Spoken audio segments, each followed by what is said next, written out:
Terrified teenagers gather at the bottom of a mountain. Stand by. Go! The infamous Doko race is one of the many selection tests for entry into the British Army. Recently, there's been a craze in the UK to recreate the epic challenge for charity, and today it's Pirbright's turn. Race organiser Corporal Gurung actually failed the Doko race on his first attempt at selection in Nepal. He knows just how hard it is. I asked him where his idea came from.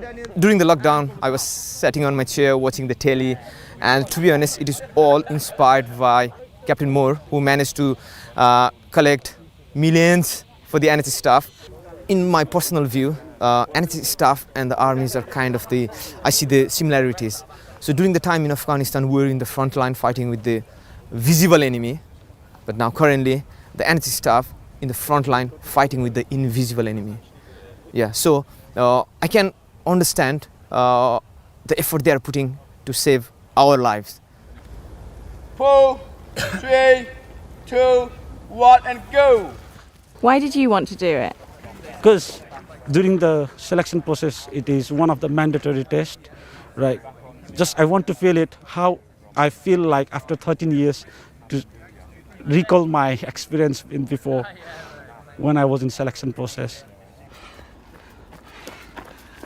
Legs and hands are only the tool, everything is the mind. So everything works is because of the mind as well. Mind, I personally think, our hands and legs are only the tools. 27, 41.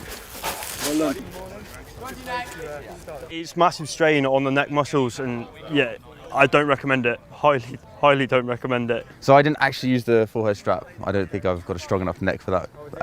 So I used it mainly on my back. It was hard going up the hills, if I'm honest, and it's different because the weight isn't so secure as it would be in a Bergen, for instance. Yeah, glad I've experienced it. Never again. Having completed their Nepalese colleagues' challenge, I wondered if the British staff were plotting any kind of comeback. They're the toughest blokes I've ever met, so anything that's thrown at them, they just kind of own anyway. So yeah, I don't think we've got anything that can challenge them. After closing through lockdown, the training centre here in Pirbright is now fully open again, but they've had to cut their intake by half to enable social distancing. With enough space, signs and sanitizer, however, events like this, which has succeeded in raising thousands of pounds for charity, can still go ahead.